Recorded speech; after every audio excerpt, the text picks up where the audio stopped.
Sona, what happened? ഹേയ്, ഒന്നുമില്ലടോ. Full ഗ്യാങ്ങിനെ മിസ് ചെയ്യുന്നുണ്ടല്ലേ? അതില്ലാണ്ടിരിക്കുവോ? ഇത്രയും നാള് കൂടെ ഉണ്ടായിരുന്നല്ലേ? അല്ല, കെവി ബ്രോ എവിടെ പോയതാ? കെവി MD-കൊപ്പം മുംബൈക്ക് പോയേക്കാ. എടോ, ഞാനൊരു കാര്യം ചോദിക്കട്ടെ? ചോദിച്ചോ. ഈ ശില്പ എന്തിനാ കെവി ബ്രോയെ ഇച്ചായാന്ന് വിളിക്കുന്നേ? കെവി അവളുടെ ബ്രദർ ആയതുകൊണ്ട്. What? How come possible? അവർ രണ്ട് കാസ്റ്റ് അല്ലേ? So, what Stella? This is 2024 year. ഒരമ്മയുടെ വയറ്റിൽ ജനിച്ചാൽ മാത്രമേ സഹോദരനായി കാണാൻ പറ്റുള്ളൂ. ഈ വന്ന കാലത്ത് ആരാ സ്റ്റെല്ല ജാതി മതമൊക്കെ നോക്കുന്നത്? സോറി. കെവിക്ക് അവള് കുഞ്ഞു പെങ്ങള് തന്നെയാണോ? അപ്പോ താൻ എന്താ അങ്ങനെ വിളിക്കാത്തെ? എന്തിന്? ഞാൻ ഇവിടെ വന്നിട്ടല്ലേ കെവിയെ പരിചയപ്പെടുന്നത്. പിന്നെ കണ്ടപ്പോ മുതലേ ഞാൻ കെവിന്ന് തന്നെയാണ് വിളിക്കുന്നത്. അതിപ്പോഴും തുടരുന്നു. ഓക്കേ, എന്റെ കുറെ നാളായിട്ടുള്ള ഒരു ഡൗട്ട് ആയിരുന്നു ഇത്. അല്ല, തന്റെ വർക്ക് കഴിഞ്ഞോ? ലഞ്ച് ടൈം ആയി. ഇന്ന് വേറെ ആരും കൂടെ ഇല്ലല്ലോ, എന്റെ കൂടെ പോരുന്നോ? ഹേയ്, ഇല്ലടോ, താൻ പൊക്കോ. ഞാൻ ഇന്ന് ആഫ്റ്റർനൂൺ ലീവാ. എനിക്ക് വയ്യ ആരും ഇല്ലാണ്ട് ഇവിടെ കുത്തിയിരിക്കാൻ. ആഹാ, എന്നാ താൻ വിട്ടോ. എനിക്ക് ഇനിയും കുറെ തീർക്കാനുണ്ട്. പക്ഷേ നല്ല വിശപ്പ്. കഴിച്ചിട്ടാകാം ബാക്കി. താൻ വിട്ടോ. ആ, ഓക്കെ, നാളെ കാണാം. Okay okay. നാളെയും ഇങ്ങനെ തന്നെ ആയിരിക്കുമോ? Afternoon leave? നോക്കാം. അക്കു, നീ ഇറങ്ങിയോ? ആ, ഞാൻ ഇറങ്ങി ചേച്ചി. ഞാൻ റൂമിലേക്ക് പോകാൻ നിൽക്കുക. വേണ്ട വേണ്ട, ഞാനും ഇറങ്ങി. നീ നമ്മുടെ സ്ഥിരം സ്പോട്ടിലേക്ക് വാ. നമുക്ക് ഇവിടുന്ന് ലഞ്ച് കഴിച്ചിട്ട് പോവാം. ആ, ഇറങ്ങിയോ? എന്ന് ഞാൻ ദാ വരുന്നു.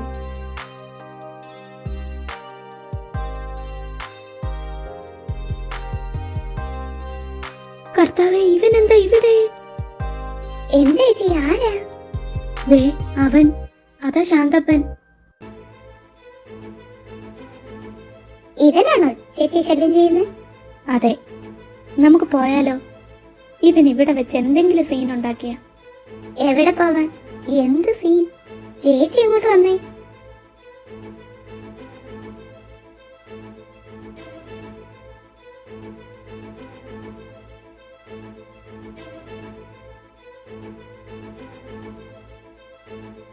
കൈവിട് ശാന്തനു. വിടാന്നേ, ഇത്ര പരിചയമുള്ള നമ്മള് കണ്ടിട്ടും കാണാത്തതുപോലെ പോകുന്നത് അത്ര നല്ലതല്ലല്ലോ. അങ്ങനെ കാണുമ്പോ താനുമായിട്ടുള്ള പരിചയം പുതുക്കണമെന്ന് വല്ല നിർബന്ധമുണ്ടോ? ഏ? ഇതേതാടോ പുതിയൊരവതാരം? അക്കു, നീ മിണ്ടാതിരുന്നേ. ചേച്ചി എന്തിനാ ജീവനെ പോലുള്ളവന്മാരെയൊക്കെ പേടിക്കുന്നേ? ആ കൊച്ചാ ചോദിച്ചത് പോയിന്റ്. എന്താ സോന, താനെന്തിനാ എന്നെ പേടിക്കുന്നേ? എനിക്ക് നിന്നെ പേടിയാണെന്ന് ആരാ പറഞ്ഞേ? എനിക്ക് നിന്നോട് തോന്നുന്നത് പേടിയല്ല, അറപ്പാ. ദാ ഇതാണ് എനിക്കിഷ്ടമല്ലാത്തത്. എന്റെ കൊച്ചു തന്നെ പറ. ഞാൻ ഇവളോടൊരു കാര്യം ആവശ്യപ്പെട്ടു, അതും സിമ്പിൾ ഒരു കാര്യം. അവക്കത് സമ്മതിക്കാവുന്നതേ ഉള്ളൂ. പക്ഷേ അവൾ അങ്ങോട്ട് സമ്മതിക്കുന്നില്ല. അല്ല, താൻ എന്താ ചേച്ചിയോട് ആവശ്യപ്പെട്ടത്? അക്കു, നീ വന്നേ. നിനക്ക് എന്തൊക്കെ അറിയണ്ടേ? ചേച്ചി അവിടെ, അയാൾക്ക് എന്താ പറയാനുള്ളതെന്ന് കേക്കട്ടെ. അതാണ്, കൊച്ചിനുള്ള ബുദ്ധി പോലും നിനക്കില്ലല്ലോ സോന. കൊച്ചു ചേച്ചിയെ ഒന്ന് ഉപദേശിക്ക്. അതൊക്കെ നമുക്ക് പിന്നെ നോക്കാം. താനിപ്പോ കാര്യം എന്താണെന്ന് പറ. താൻ എന്താ എന്റെ ചേച്ചിയോട് ചോദിച്ചേ? അതിപ്പോ ഞാൻ എങ്ങനാ കൊച്ചിനോട് പറഞ്ഞു തരണ്ടേ? ആ കൊച്ച് ആ ടേബിളിലിരിക്കുന്ന സാധനം ഒന്ന് നോക്കി. റയർ ബ്രാൻഡാ. സാധനം കയ്യെ കിട്ടാൻ കുറേ കഷ്ടപ്പെടുകയും ചെയ്തു, ലക്ഷങ്ങൾ ചെലവാക്കേണ്ടിയും വന്നു. ഇത്ര കഷ്ടപ്പെട്ട് കാശും ചെലവാക്കി ഇതും വലിച്ചു കയറ്റിയിട്ട് ആരോഗ്യം കളയാനല്ലേ? അത് എന്റെ ഒരു ശീലമായി പോയി. ഒരു സാധനത്തിന്റെ രുചി അറിയണമെന്ന് ഞാൻ ആഗ്രഹിച്ച അത് ഞാൻ പിന്നെ നേടിയെടുത്തിട്ടേ ഇരിക്കുള്ളൂ. U bastard. തനിക്ക് നാണമില്ലടോ? തനിക്കെന്താ വീട്ടിൽ അമ്മയും പെങ്ങളും ഒന്നും ഇല്ലേ? രുചി അറിയണം പോലും. വീട്ടിൽ പെങ്ങളുണ്ടോ? പറയാൻ പാടില്ലാത്തയാണ്. അവരൊക്കെ എന്ത് പാപം ചെയ്തിട്ടാണോ താനുണ്ടായത്? അക്കു, മതി, വാ നമുക്ക് പോവാം. ഇവനോടൊക്കെ സംസാരിച്ചാ. നീ വന്നേ. ആ പോവാൻ ചേച്ചി, ഒരു മിനിറ്റ്. ഇവരൊക്കെ പറഞ്ഞ് നിന്റെ അപ്പനെ കുറിച്ച് ഞാൻ കേട്ടിട്ടുണ്ട്. വാനോളം പുകഴ്ത്തിയൊക്കെയാ പറയുന്നത്. പക്ഷേ ആ അപ്പൻ അറിയാതെ പോയൊരു കാര്യമുണ്ട്. ആ അപ്പന് മുന്നേ ജനിച്ചൊരു മകൻ അങ്ങേർക്കുണ്ടെന്നു. പോയി ചത്തൂടേടാ. ഇനി നിനക്ക് ഞാനൊരു വാർണിംഗ് തരാം. നീ ഈ ചേച്ചിയോട് സംസാരിച്ചത് എന്റെ ഇച്ഛായനറിഞ്ഞ. ഇനി സംസാരിക്കാൻ ഭൂമിക്ക് മേളിൽ നീ ഉണ്ടാവില്ല. ഇത് നീ ഒന്ന് ഓർത്തു വെച്ചോ. ഓ, അപ്പൊ അങ്ങനെയാണ് കാര്യങ്ങള്. ഞാൻ ഇത്രയും നേരം ഓർക്കായിരുന്നു നീ ഏതാണെന്ന്. ഇത് കെവിന്റെ വഴിയാണല്ലേ? അവൻ ഉലകം ചുറ്റാൻ പോയപ്പോഴത്തേക്കിനും സെക്യൂരിറ്റി ആയിട്ട് തന്നോടി ഇവളെ. ആണെങ്കിൽ എന്റെ കൊച്ചേ, ആണെങ്കിലും അല്ലെങ്കിലും എനിക്കൊരുത്തന്മാരെയും പേടിയില്ല. ഇവളെ ഞാൻ മോഹിച്ചിട്ടുണ്ടെങ്കിൽ ഒരു ദിവസത്തേക്കിനെങ്കിലും ഇവളെ ഞാൻ പൊക്കിയിരിക്കും. പിന്നെ ഇവൾ അവന്റെ കൂടെ പൊറുക്കയോ കിടക്കയോ എന്ത് ചെയ്താലും ഐ ഡോണ്ട് കെയർ. എന്റെ ഈശോ, ഇവൻ എന്തൊക്കെയായി പറയുന്നേ? ചേച്ചി എന്തിനീ കരയുന്നേ? എനിക്കിത് കേട്ടിട്ടുണ്ടല്ലോ. ഇവനോട് സഹതാപമാ തോന്നുന്നേ. ഇവന്റെ കാര്യം ഓർത്തിട്ടുണ്ടല്ലോ. എന്റെ കർത്താവേ, എനിക്ക് തന്നെ അറിയാൻ മേല. എടി കൊച്ചേ, അവൻ ആരാണെന്നാ നിങ്ങളുടെയൊക്കെ വിചാരം? അല്ല, ഇവർക്കിടെ നിൽക്കുന്നതില് കൊച്ചിനെന്താ ഒരു ഗുണം? ആരെ കാണിക്കാനടി നിന്ന് മോങ്ങുന്നത്? നീയും അവനുമായിട്ടുള്ളതൊന്നും ആരും അറിയില്ല എന്ന് വിചാരിച്ചു. അവനെ പോലെ ഡെയിലി എന്റെ കൂടെ വരാനൊന്നും ഞാൻ പറഞ്ഞില്ലല്ലോ. ഒരു ദിവസം, ഒരൊറ്റ ദിവസമല്ലേ ഞാൻ ചോദിച്ചോളൂ. അപ്പൊ നിനക്കതിന് വയ്യ. എടുത്തോളാം ഞാൻ. കൊയ്യെന്ന് വിറച്ചെറ്റ്.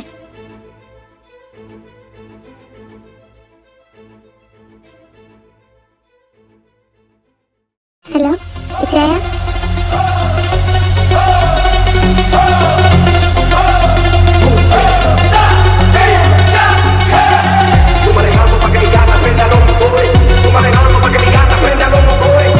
സോന, വാ.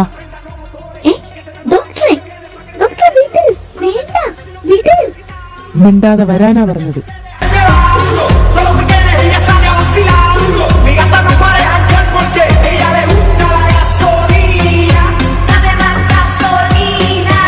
ഇവൻ അത്രയും തോന്നുന്ന നിന്റെ മുഖത്ത് നോക്കി പറഞ്ഞപ്പോ നിനക്ക് കൈ നീട്ടി പറഞ്ഞു കൊടുക്കാൻ വരാന്നോളി.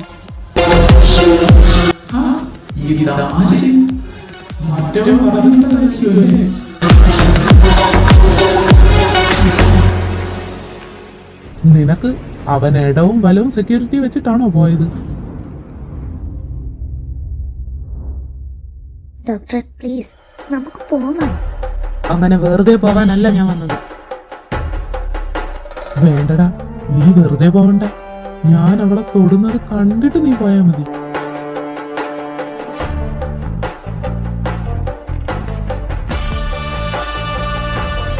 എന്റെ പെണ്ണിനെ തൊടാനുള്ള ചമ്പറ കൊണ്ടായി തൊട്ട് നോക്കടാ. നിന്റെ പെണ്ണോ? ഈ ടെസ്റ്റ് കൊള്ളാലോ സോന. നീ ഞാൻ വിചാരിച്ചതുപോലെ അല്ല. എന്നാലും എങ്ങനെയാടി ഒരു വീട്ടിലെ 2 പേരെയും കൂടെ നീ മാനേജ് ചെയ്യുന്നത്? വല്ലാത്ത കഴിവ് തന്നെ. അടിക്കടി അവനെ എടി അടിക്കാൻ.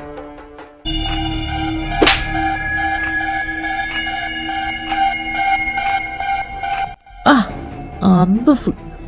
ഇതാദ്യമേ കൊടുത്തിരുന്നെങ്കിൽ ഇവന്റെ നാവ് ഇങ്ങനെ പൊങ്ങുമായിരുന്നു.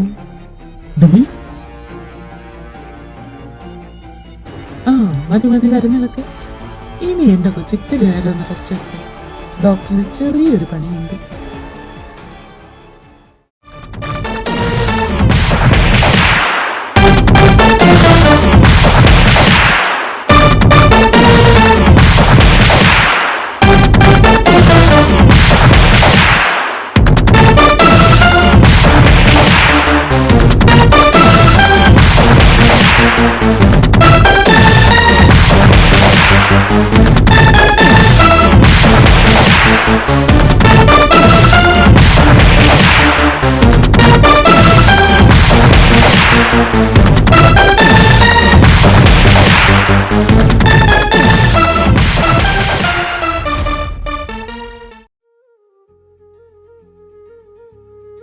ഡോക്ടറെ അവൻ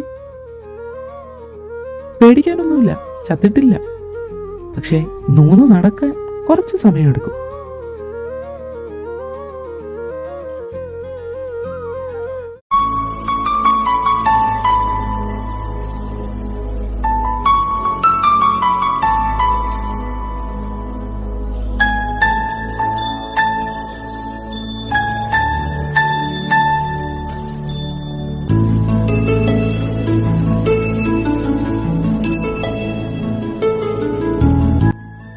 ഇറങ്ങിക്കോടോ.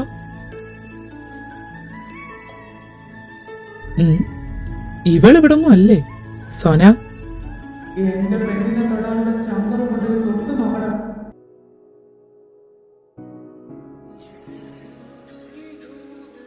എക്സ്ക്യൂസ് മീ മാഡം,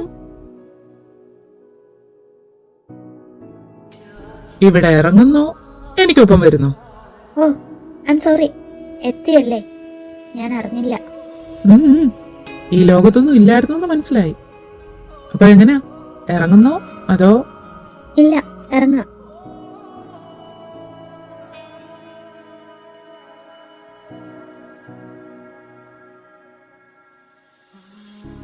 ഹേ സോന, വെയിറ്റ്.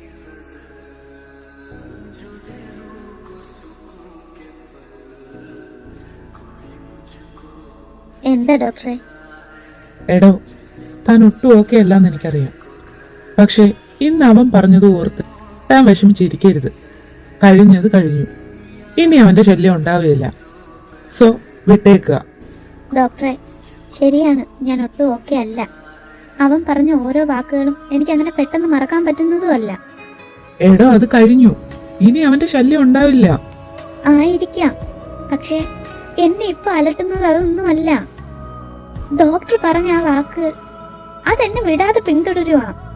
ഞാനോ? ഞാനെന്തു പറഞ്ഞു? എത്ര തവണ ഞാൻ പറഞ്ഞു ഡോക്ടറെ, ആവശ്യമില്ലാത്തതൊന്നും മനസ്സിൽ കയറ്റി വെക്കല്ലേന്ന് ഞാൻ പറഞ്ഞതല്ലേ. ഡോക്ടറെ, എനിക്ക് തന്റെ കാര്യത്തിൽ നല്ല പേടിയുണ്ട്. താൻ എന്തിനാ എന്നെ ഇങ്ങനെ സ്നേഹിക്കുന്നേ? എടോ, താൻ സ്നേഹിക്കുന്നതിന്റെ ഒരു അംശം പോലും എനിക്ക് തിരിച്ചു തരാൻ പറ്റില്ല. ഓ, അതായിരുന്നോ? താൻ എന്നെ പേടിപ്പിച്ചു കളഞ്ഞല്ലോടോ. അല്ല, തനിക്ക് എന്തുകൊണ്ടാ പറ്റാത്തത്? ഡോക്ടറെ പ്ലീസ്, മറ്റൊരാളെ മനസ്സിൽ കൊണ്ട് നടക്കുന്ന എനിക്ക് എങ്ങനെയാ ഡോക്ടറെ തന്നെ സ്നേഹിക്കാൻ പറ്റുന്നേ? എന്നിട്ട് അയാൾ എവിടെ? എന്താ മറുപടി ഇല്ലേ?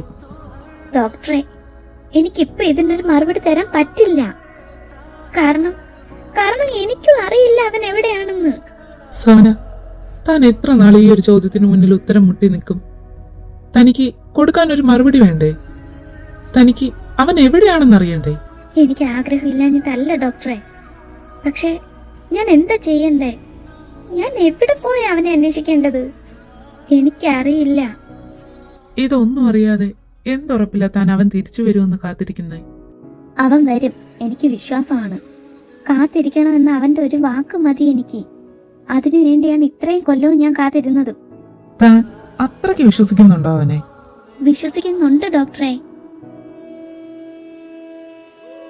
മേ ബി തനിക്ക് എന്നെ കുറിച്ചായാലും അവനെ കുറിച്ചായാലും അളിയാൻ പറഞ്ഞിട്ടുള്ള ചുരുക്കം ചില വിവരങ്ങൾ മാത്രമേ അറിയുള്ളായിരിക്കും.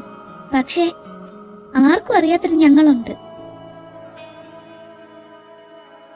ഡോക്ടറിന് അറിയാത്തൊരു പാസ്റ്റ് ഉണ്ട് എനിക്ക്. ഇന്ന് എനിക്ക് ചുറ്റും എന്നെ സ്നേഹിക്കുന്ന ഒരുപാട് ആൾക്കാരുണ്ട്, ഡോക്ടർ ഉൾപ്പെടെ. പക്ഷേ എന്റെ കുട്ടിക്കാലം അങ്ങനെ ആയിരുന്നില്ല. ഞാൻ ഭൂമിയിലേക്ക് പിറന്നു വീഴും മുന്നേ തന്നെ ഒരു കുടുംബം ഒന്നടങ്കം വെറുത്തിരുന്നു എന്നെ. എന്തിനെന്നല്ലേ, ഞാൻ മമ്മിയുടെ വയറ്റിൽ ജനിക്കുന്ന സമയത്താണ് പപ്പയുടെ അമ്മ മരിക്കുന്നത്. അപ്പൊ തന്നെ കാരണവന്മാർ ഉറപ്പിച്ചു ജനിക്കാൻ പോകുന്ന കുട്ടിയുടെ ഭാഗ്യക്കേടാണതെന്ന്. പപ്പയുടെ മുന്നിൽ വെച്ച് ആരും ഒന്നും പറയില്ലായിരുന്നു. പപ്പ അതിന് സമ്മതിക്കില്ല. എനിക്ക് 3 വയസ്സുള്ളപ്പോഴാണ് സാം ജനിക്കുന്നത്. അപ്പോഴും എന്റെ ചീത്തപ്പേരിന് മാറ്റമൊന്നും വന്നിട്ടില്ല. സാമിന്റെ ഫസ്റ്റ് ബർത്ത്ഡേ വലിയ ആഘോഷമാക്കണമെന്ന് ഞാനായിരുന്നു നിർബന്ധം പിടിച്ചത്. പപ്പയുടേത് ഒരു ഓർത്തഡോക്സ് ഫാമിലി ആയിരുന്നു. അവർക്ക് ഈ പാർട്ടിയോടൊന്നും താല്പര്യമില്ലായിരുന്നു. പക്ഷേ എന്റെ ആഗ്രഹം ആയതുകൊണ്ട് പപ്പ അതിന് സമ്മതിച്ചു. ബർത്ത്ഡേയുടെ തലേന്ന് ഞങ്ങളെ രണ്ടാളെയും വീട്ടിലാക്കി ഡ്രസ്സ് എടുക്കാനും മറ്റുമായി പപ്പയും അമ്മയും പുറത്തേക്ക് പോയി. പക്ഷേ തിരിച്ചു വന്നത് വെള്ളത്തുണിയിൽ പൊതിഞ്ഞ 2 ശരീരങ്ങളായിരുന്നു. പോയ വഴിയിലുണ്ടായ ഒരു ആക്സിഡന്റ്. ഞങ്ങളെ തനിച്ചാക്കി അവരപ്പോഴേ പോയി, ഞങ്ങളെ മാത്രം ഇവിടെ ആക്കിയിട്ട്. അതിനും കാരണക്കാരി ഞാൻ തന്നെയായിരുന്നു കേട്ടോ. ഞാനാണല്ലോ എല്ലാം വേണമെന്ന് പറഞ്ഞത്. പിന്നീട് ഞാൻ പപ്പയും മമ്മയും കൊന്നോളുമായി. അവരോട് പോയ ശേഷം പിന്നെ എനിക്ക് ആരും ഇല്ലാണ്ടായി. സാം കുഞ്ഞല്ലേ, ആ വീട്ടിലുള്ളവര് എന്നെ പൂർണ്ണമായിട്ട് ഒറ്റപ്പെടുത്താൻ തുടങ്ങി. ആകെ എന്നോട് മിണ്ടുന്നത് മെറിൻ മാത്രമായി, എൻ്റെ വല്യപ്പയുടെ മോള്.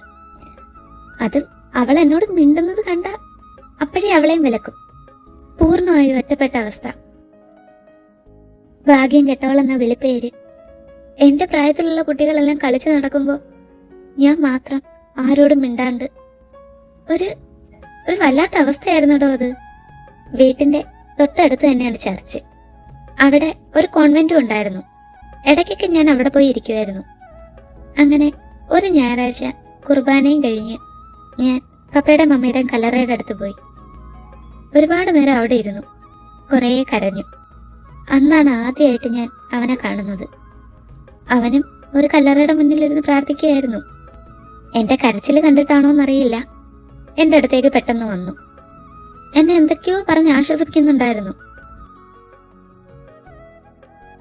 പക്ഷെ അന്ന് ഞാൻ പെട്ടെന്ന് അവിടുന്ന് പോയി. പേടിയായിരുന്നു എല്ലാവരെയും, എല്ലാത്തിനോടും. കാരണം ഭാഗ്യമില്ലാത്ത ഒരുത്തിയാണല്ലോ ഞാൻ. അതിനുശേഷം എല്ലാ ഞായറാഴ്ചയും ഞങ്ങൾ കാണുമായിരുന്നു. ആദ്യമൊന്നും ഞാൻ മിണ്ടാൻ കൂട്ടാക്കിയില്ലെങ്കിലും അവൻ എന്നും എൻ്റെ അടുത്ത് വരുമായിരുന്നു. പിന്നീട് എനിക്ക് മിണ്ടാൻ ഒരാളെ കിട്ടിയെന്നറിഞ്ഞപ്പോൾ എന്തെന്നില്ലാത്ത സന്തോഷമായിരുന്നു. പിന്നെ എൻ്റെ എല്ലാ കാര്യങ്ങളും ഞാൻ ഷെയർ ചെയ്യുന്നത് അവനുമായിട്ടായി, നല്ലതും ചീത്തയും. അവനെല്ലാം കേട്ടിരിക്കും, കുറേ ആശ്വസിപ്പിക്കും. ഞാൻ എൻ്റെ വീട്ടുകാരെ വെറുക്കുന്നതിൽ കൂടുതൽ അവനായിരുന്നു വെറുത്തിരുന്നത്. എനിക്ക് വേണ്ടി എന്തും ചെയ്യുമായിരുന്നു അവൻ. ഞാൻ പള്ളിയുടെ കോൺവെന്റ് സ്കൂളിലും അവൻ അവിടുത്തെ CBSE സ്കൂളിലുമായിരുന്നു പഠിച്ചിരുന്നത്. പക്ഷെ എന്നും വൈകിട്ട് ഞങ്ങൾ കാണാറുണ്ടായിരുന്നു.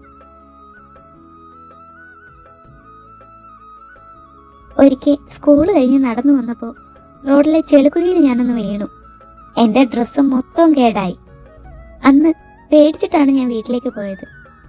കാരണം എനിക്കറിയായിരുന്നു വീട്ടിൽ ചെന്നാൽ വല്യമ്മ എന്നെ എന്തായാലും അടിക്കുമെന്ന്. അതുപോലെ തന്നെ സംഭവിച്ചു. എന്നെ ഒത്തിരി തല്ലി. എൻ്റെ കൈയും പുറവും ഒക്കെ അടിച്ചു പൊട്ടിച്ചു. പിറ്റേന്ന് വൈകിട്ട് ഞങ്ങൾ കണ്ടപ്പോൾ ഞാൻ അന്നത് അവനോട് പറഞ്ഞു ഒരുപാട് കരഞ്ഞു. അവന് വല്യമ്മയോട് ഭയങ്കര ദേഷ്യമായി. അതിൻ്റെ പ്രതികാരം വല്യമ്മയോട് ചെയ്യാൻ പറ്റത്തില്ല എന്ന് പറഞ്ഞ് അവനത് വല്യപ്പയോട് തീർത്തു. വല്യപ്പ ഓടിച്ചുകൊണ്ടിരുന്ന വണ്ടിയിൽ കല്ലെടുത്തെറിഞ്ഞു. വല്യപ്പയുടെ നെറ്റി പൊട്ടി. പക്ഷേ ഇന്നും വല്യപ്പയ്ക്ക് അറിയില്ല അത് ചെയ്തത് ഇവനാണെന്ന്. പിന്നീട് അവൻ എനിക്കൊരു ധൈര്യമായി. എനിക്ക് ചോദിക്കാനും പറയാനൊക്കെ ആരൊക്കെയോ ഉണ്ടെന്നൊരു തോന്നൽ വന്നു. ഞങ്ങൾ തമ്മിൽ ഒരുപാട് അടുത്തു. പക്ഷേ അത് അധിക നാളുണ്ടായിരുന്നില്ല. പിന്നീടുള്ള ഞായറാഴ്ച ഞാൻ പള്ളിയിൽ പോയപ്പോഴേക്കും അവനൊപ്പം അവൻ്റെ മമ്മി ഉണ്ടായിരുന്നു. അന്ന് അവൻ്റെ മുഖത്ത് ഞാൻ അധികം സന്തോഷം കണ്ടില്ല. എന്നോട് സംസാരിച്ചതും അവനായിരുന്നില്ല, അവൻ്റെ മമ്മിയായിരുന്നു. അവര് പിറ്റേന്ന് രാവിലെ ഇവിടുന്ന് പോവുകയാണെന്ന് പറഞ്ഞു. പക്ഷേ അവൻ എന്നോട് അധികം ഒന്നും പറഞ്ഞില്ല. അവൻ്റെ കഴുത്തിൽ അണിഞ്ഞിരുന്ന മാല ഊരി എനിക്ക് തന്നു. അത് സൂക്ഷിച്ചു വെക്കണമെന്നും പിറ്റേന്ന് രാവിലെ പോകുമ്പോൾ അവനെ കാണാൻ വരണമെന്നും പറഞ്ഞു. അത്രമാത്രം. അവൻ എവിടേക്കാ പോണേന്നോ എന്തിനാ പോണേന്നോ ഞാൻ ചോദിച്ചുമില്ല, അവൻ എന്നോട് പറഞ്ഞുമില്ല. ഒരുതരം മരവിച്ച അവസ്ഥയായിരുന്നു എനിക്ക്. ഞാൻ വീണ്ടും ഒറ്റപ്പെട്ട അവസ്ഥയായി. എന്റെ ലോകം സാമിലേക്ക് മാത്രമായി ചുരുങ്ങി.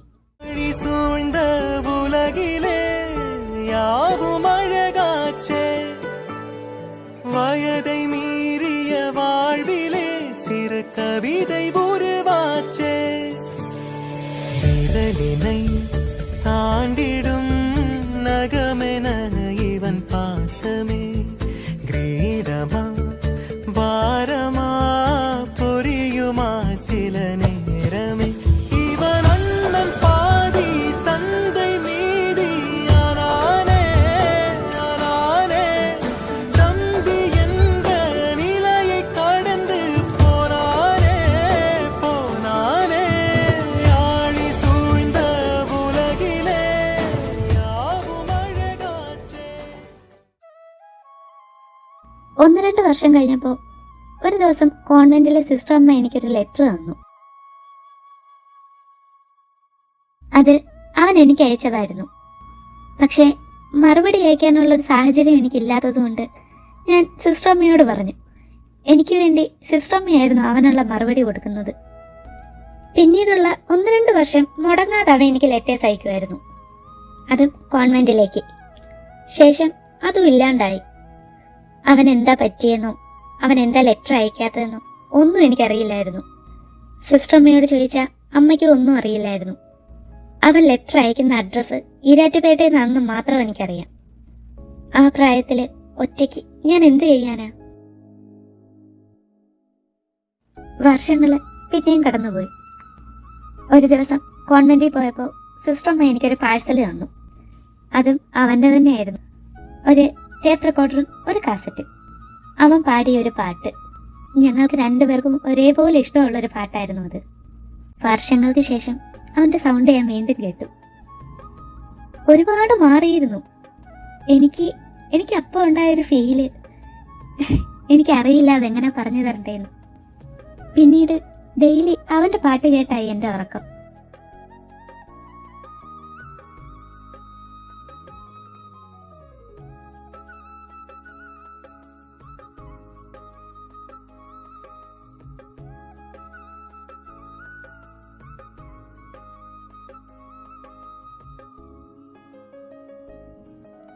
അതിനുശേഷം അവൻ്റെ അവസാന കത്ത് വരുന്നത് എൻ്റെ വീട്ടിലേക്കാണ്.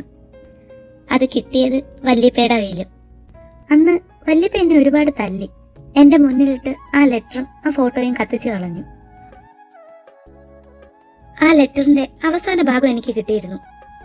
അതിൽ അവൻ എത്ര ദൂരെയാണെങ്കിലും എനിക്ക് വേണ്ടി വന്നിരിക്കുമെന്നും ഞാൻ കാത്തിരിക്കണമെന്നാണ് പറഞ്ഞിരുന്നത്. അന്ന് ആ നിമിഷം മനസ്സുകൊണ്ട് ഞാൻ അവനും എനിക്കും കൊടുത്തൊരു വാക്കാണ്. എത്ര കാലം കഴിഞ്ഞാലും ഞാൻ അവന് വേണ്ടി കാത്തിരിക്കും എന്നുള്ളത്. ആ വാക്ക് ഞാൻ പാലിച്ചിരിക്കും.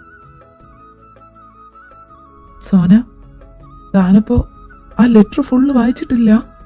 ആ നമ്പര് അതും തനിക്ക് കിട്ടിയിട്ടില്ല? ഇല്ല ഡോക്ടറെ, ആ നമ്പരും എനിക്ക് കിട്ടിയിട്ടില്ല. ആ ലെറ്ററിൽ വന്ന അഡ്രസ്സും എനിക്ക് കിട്ടിയിട്ടില്ല. ഞാൻ ആ ലെറ്റർ ഫുള്ള് വായിച്ചിട്ടുമില്ല. കർത്താവെ, എന്തിനായിരുന്നു ഈ പരീക്ഷണം? ഡോക്ടറെ, തനിക്ക് എങ്ങനെ ആ ലെറ്ററിനെ കുറിച്ച് അറിയാം? അതില് നമ്പർ ഉണ്ടായിരുന്നു എന്നൊക്കെ തനിക്ക് എങ്ങനെ അറിയാം? പറ ഡോക്ടറെ, തനിക്ക് അവനെ അറിയുവോ? തനിക്ക് എങ്ങനെ അറിയാം ഈ ലെറ്ററിന്റെ കാര്യം? അളിയനോട് പോലും പറയാത്ത കാര്യമാണ് ഞാനിത്. ഡോക്ടറെ, തനിക്ക് അവനെ അറിയുവോ? അവൻ എവിടെയുണ്ട്? എനിക്ക് അവനെയും അറിയാം, തന്നെയും അറിയാം, ഈ പറഞ്ഞ കഥകളും അറിയാം. ഡോക്ടറെ, അപ്പൊ തനിക്ക് എല്ലാം അറിയാല്ലേ? താൻ എല്ലാം അറിഞ്ഞിട്ടാ എന്നോട്? എന്തിനാ ഡോക്ടറെ? പ്ലീസ് എനിക്ക് ഒന്ന് പറഞ്ഞതാ. അവൻ എവിടെ ഉണ്ട്? എനിക്ക് അവനെ ഒന്ന് കണ്ടാ മതി. എനിക്ക് ഒന്ന് കാണിച്ചു താ ഡോക്ടറെ. വാവച്ചി, നിനക്ക് ഇനി എന്നെ മനസ്സിലാവുന്നില്ലല്ലോ. ബാവച്ചി,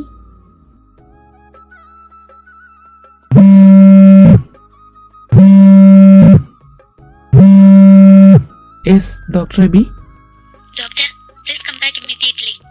We received an accident case and the patient is in critical condition. ഓ okay okay, I be there now. Sona, I am really sorry. എനിക്കിപ്പോ പോയേ പറ്റുള്ളൂ. It's an emergency situation. ഞാൻ വന്നിട്ട് ബാക്കി സംസാരിക്കാം. ഡോക്ടറെ പ്ലീസ്, അവൻ എവിടെയുണ്ടെന്ന് പറഞ്ഞിട്ടെങ്കിലും പോ. താൻ ഇന്ന് അവനെ കണ്ടിരിക്കും. എത്ര ലേറ്റ് ആയാലും ഞാൻ വന്നിരിക്കും. ഡോക്ടറെ പ്ലീസ്.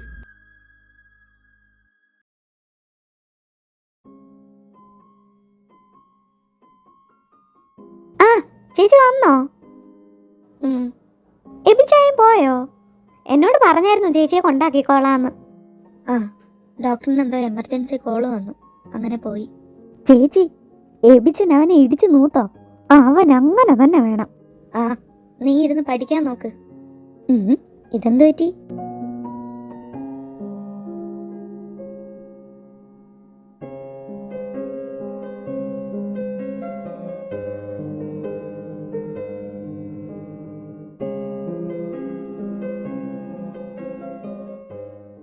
അന്നൊരു നാളിൽ നിന്നനുരാഗം പൂ പോലെ എന്നെ തഴുകി.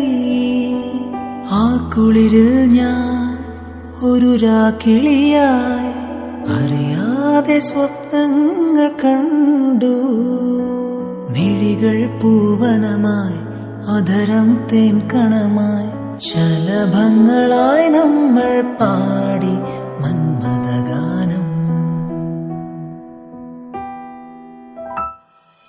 പൊന്നോലത്തുമ്പിൽ പൂവാലിത്തുമ്പി, ആട് ആട് നീയാടാട്. നക്ഷത്രപ്പൂവേ നവരാത്രി പൂവേ അഴകിൻ പൂഞ്ചോലാടാട്. നീയില്ലെങ്കിൽ ഇന്നിൻ ജന്മം വേനൽ കനവായി പോയി പോയേനെ. നീയില്ലെങ്കിൽ സ്വപ്നം പോലും മിന്നൽ കതിരുകളായി പോയേനെ.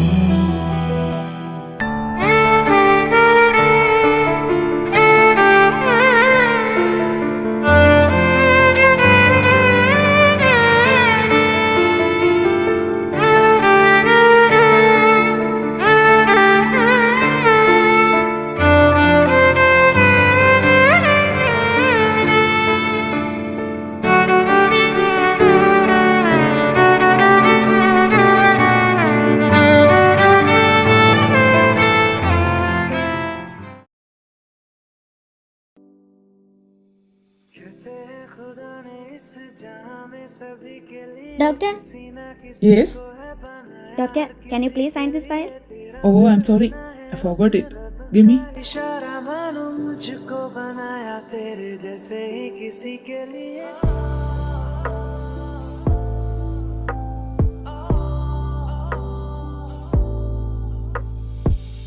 എബിയെ ഒരു മിനിറ്റ് പോകല്ലേ. ആ അന്ന എന്താടോ?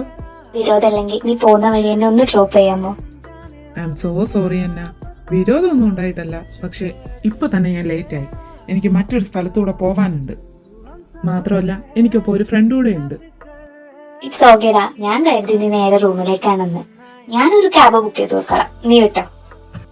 ഐ എം സോറി മോളെ, ഒന്നും വിചാരിക്കല്ലേ. നിന്നെ ഞാൻ നാളെ ഡ്രോപ്പ് ചെയ്യാം.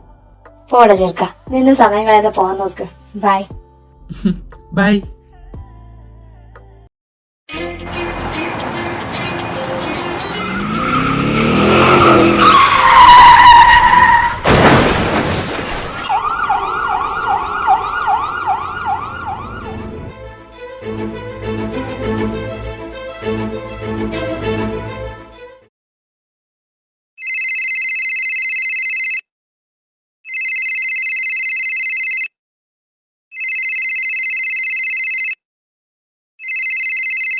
ഹലോ, അതെ സോനയാണ്. ആരാ?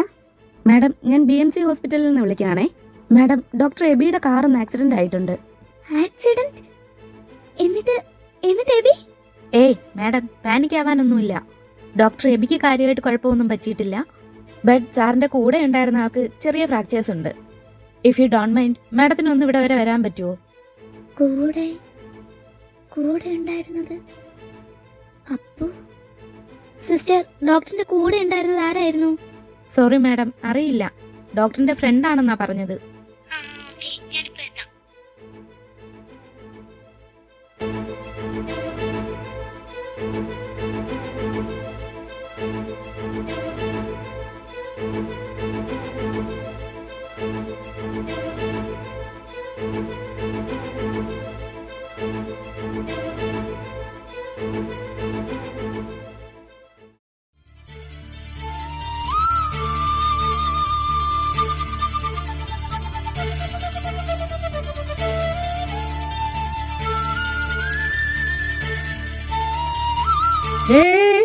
ആരാ താനെന്തിനാ കരയുന്നേ? അപ്പോ എബി എവിടെ? അപ്പോ ഓ സോന, അപ്പൊ ഇതാണ് ഡോക്ടർ കാത്തിരുന്ന ആള്. ഇത്രയും കൊല്ലം കാത്തിരിക്കാനുള്ളതൊക്കെ ഉണ്ട്. ഒരു പണി കൊടുത്താലോ? സോന, തനിക്ക് അപ്പുവിനെ ഇപ്പോഴും ഓർമ്മയുണ്ടല്ലേ? അപ്പോ താൻ എവിടായിരുന്നടോ ഇത്രയും കാലം? താൻ ഇത്ര അടുത്തുണ്ടായിട്ട് പോലും എന്നെ ഒന്ന് കാണാൻ കൂടി ശ്രമിച്ചില്ലല്ലോ. ഞാൻ എന്തൊരു അനുഭവിച്ചെന്ന് തനിക്കറിയോ? തനിക്ക് എന്നെ വന്നൊന്ന് കാണാൻ തോന്നിയില്ലല്ലോടോ. തനിക്കും എന്നെ കോണ്ടാക്ട് ചെയ്യായിരുന്നല്ലോ. ഞാനന്ന് നമ്പർ വരെ തന്നെയല്ലേ. ഇങ്ങോട്ടേക്ക് വിളിയൊന്നും കാണാതായപ്പോ ഞാൻ കരുതി താൻ അതൊക്കെ വിട്ട് കാണുമെന്ന്. അല്ലെങ്കിൽ തന്നെ കുട്ടിക്കാലത്തുണ്ടായ എന്തോ ഒരു ബന്ധം, അത്രയല്ലേ ഉണ്ടായിരുന്നുള്ളൂ. അപ്പോ തനിക്കതൊക്കെ അത്രേ ഉണ്ടായിരുന്നുള്ളൂ? തനിക്ക് ഞാൻ ആരുമായിരുന്നില്ല? അല്ല, എന്റെ അപ്പുവിന് ഞാൻ അങ്ങനെ അല്ലായിരുന്നു. താൻ എന്റെ അപ്പു അല്ല. അതെ, എനിക്കത്രേ ഉണ്ടായിരുന്നുള്ളൂ. ഇനി തനിക്ക് അതിൽ കൂടുതൽ എന്തെങ്കിലും ഉണ്ടായിരുന്നോ? നോ, നീ എന്റെ അപ്പു അല്ല. എന്റെ അപ്പു ഒരിക്കലും എന്നോട് ഇങ്ങനെ സംസാരിക്കില്ല. ഡോക്ടർ എവിടെ? ഡോക്ടറിനെയൊക്കെ കാണിച്ചു തരാം. പിന്നെ ഞാൻ എപ്പോഴാ തന്നോട് പറഞ്ഞത് ഞാൻ അപ്പു ആണെന്ന്? അത് പോട്ടെ, താൻ ഇതിന് ഉത്തരം പറ. തനിക്ക് തന്റെ അപ്പുവിനെ അത്രയ്ക്ക് ഇഷ്ടമാ? ഡാ മതി, നിർത്ത്.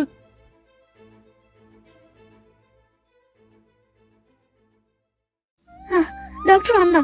ഡോക്ടറെ, എന്റെ അപ്പു എവിടെ? ഡോക്ടറിന്റെ കൂടെ ഉണ്ടായിരുന്നത് ആരാ? ഇവൻ എന്റെ അപ്പു അല്ല. ഡോക്ടറെ പ്ലീസ്, എനിക്ക് എന്റെ അപ്പുവിനെ കാണണം.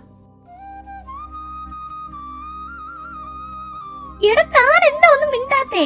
താനല്ലേ പറഞ്ഞത് ഇന്ന് എനിക്ക് കാണിച്ചു തരാന്ന്. എടോ, എന്റെ അപ്പു എവിടെ? പ്ലീസ് ഡോക്ടറെ. ഹാ, നീ എന്താടാ ഇങ്ങനെ പഴം വിഴുങ്ങിയതുപോലെ നിൽക്കുന്നേ?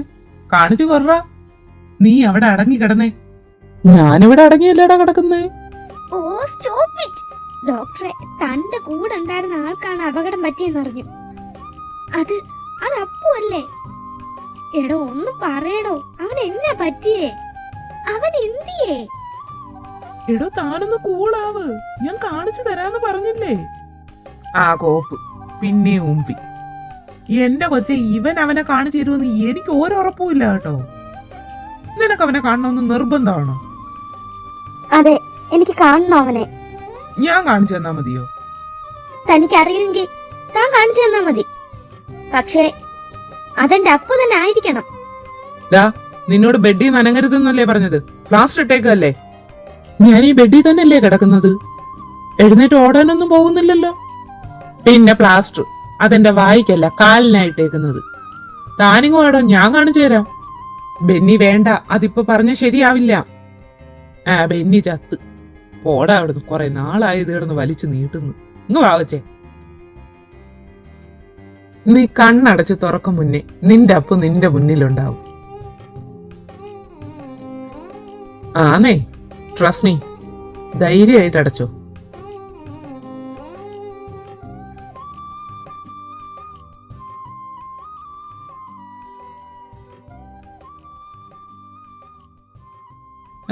പഴം വിഴുങ്ങി നിൽക്കാതെ അവളുടെ മുന്നിൽ വാടാ.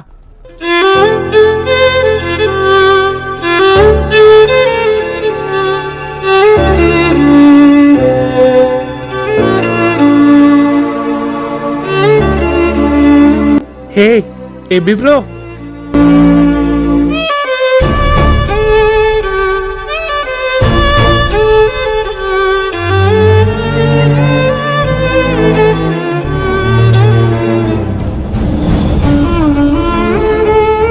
AB, surprise. ഹലോ. നീ എന്താടാ ഈ പന്തം കണ്ട പെരിച്ചാഴിയൊക്കെ പോലെ നോക്കി നിൽക്കുന്നു?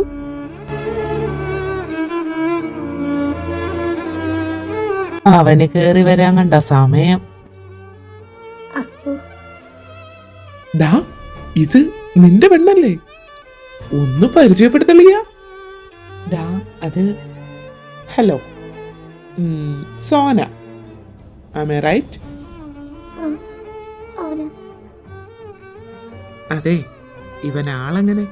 റൊമാൻറ്റിക് ആണോ? എന്താടോ ഇങ്ങനെ നോക്കുന്നേ? റൊമാൻറ്റിക് കോപ്പ്. അവള് പിന്നെ നിന്നെ എങ്ങനെ നോക്കണം? ഞാൻ പറഞ്ഞു തരാം. അവക്ക് ഇതുവരെ അവനെ മനസ്സിലായിട്ടില്ല. ഇത്രയും നാള് കൺമുന്നിൽ ഉണ്ടായിരുന്നത് അവളുടെ സ്വന്തം അപ്പു തന്നെയാണെന്ന് ഈ പൊട്ടിക്ക് ഇതുവരെ മനസ്സിലായിട്ടില്ലടാ.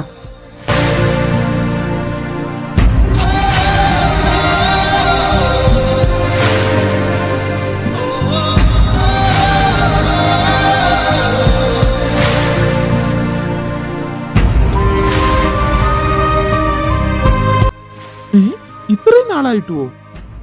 അതെ, അവക്കറിയില്ല അവനെ. ഇവനോട്ട് പറഞ്ഞിട്ടുമില്ല അവളടുത്ത്.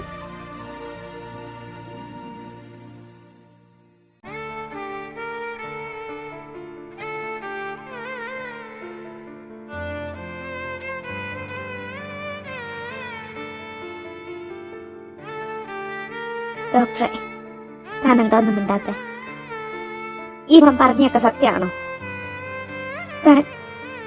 താനാണോ അപ്പു? തന്നെയാണോ ഞാൻ ഇത്രയും നാള് കാത്തിരുന്നേ? പറ ഡോക്ടറെ.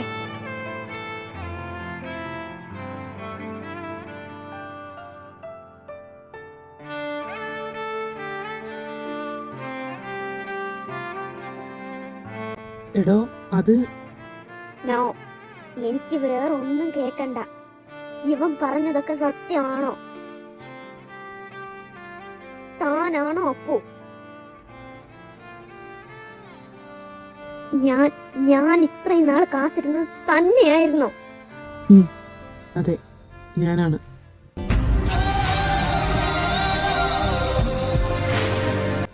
ഡോക്ടറെ, അപ്പൊ താനെല്ലാം അറിഞ്ഞുകൊണ്ടായിരുന്നല്ലേ? തനിക്ക് അറിയായിരുന്നല്ലേ ഞാൻ തന്നെ കാത്തിരിക്കുകയാണെന്ന്? സോന, ഞാൻ പറയുന്ന താനൊന്ന് കേക്ക്. എങ്ങനാടോ തനിക്കിതിന് കഴിഞ്ഞത്? എന്റെ കൺമുന്നിൽ ഉണ്ടായിട്ട് കൂടി തനിക്ക് ഒരു വാക്ക് എന്നോട് പറഞ്ഞുകൂടായിരുന്നോ? ഞാൻ എന്താണോ പറയണ്ടേ? ഇതിലും ഭേദം താൻ എന്നെ അങ്ങ് കൊല്ലുന്നതായിരുന്നു. സോന, നീ എന്തൊക്കെയാ പറയുന്നെന്ന് വല്ല ബോധമുണ്ടോ? വിളിക്കരുത് താൻ എന്നെ അങ്ങനെ. ഞാൻ നല്ല ബോധ്യത്തോടുകൂടി തന്നെയാ പറയുന്നേ. ഇതിലും ഭേദം അതായിരുന്നു. താൻ ഇപ്പൊ എന്നെ പച്ചയ്ക്ക് കത്തിച്ച പോലായില്ലേ?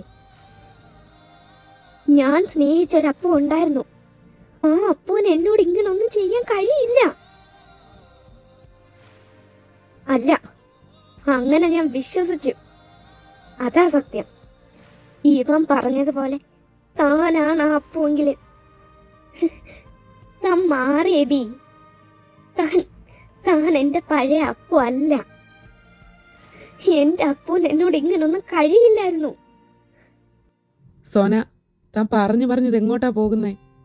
എനിക്ക് പറയാനുള്ളത് എന്താണെന്ന് താൻ ആദ്യം കേക്ക്. എന്താടോ തനിക്ക് പറയാനുള്ളത്? ഇത്രയും നാള് എന്നെ ഇട്ട് വട്ട് കളിപ്പിച്ച കഥയോ? എനിക്കത് കേക്കണ്ടേ എബി? നിർത്തടി. നീ പറഞ്ഞത് എങ്ങോട്ടാ പോകുന്നേ? ഞാൻ പറയും, നീ അത് ഇവിടെ നിന്ന് കേക്കും. എബി, ആ എന്താ? നിനക്കല്ലായിരുന്നു ഇവളെ ഇപ്പൊ ഇത് അറിയിക്കേണ്ടത്. ഇനി ഒരെണ്ണം ഇവിടെ മിണ്ടരുത്. ഞാൻ പറയും, അത് കഴിഞ്ഞിട്ട് എല്ലാവർക്കും സംസാരിക്കാം. നീ എന്താ പറഞ്ഞേ? ഞാൻ മാറിയെന്ന്. അതെ, ഞാൻ മാറി. ദേ ഇപ്പോ. നീ പറഞ്ഞത് ശരിയാ. നിന്റെ അപ്പൂന് ഒരിക്കലും നിന്നോട് ദേഷ്യപ്പെടാൻ പറ്റില്ല. നിന്നോട് ഇങ്ങനൊന്നും ചെയ്യാനും കഴിയില്ല. പക്ഷേ ഇങ്ങനെ ചെയ്യേണ്ടി വന്ന എനിക്കത് ചെയ്തേ പറ്റുള്ളൂ. മോള് ഞാൻ പറയുന്നതെല്ലാം കേട്ടിട്ട് പോയാ മതി. വേണ്ട, എനിക്കൊന്നും ഇനി കേക്കണ്ട. മാറിയേക്ക്, എനിക്ക് പോണം. ഇരിക്കടി അവിടെ.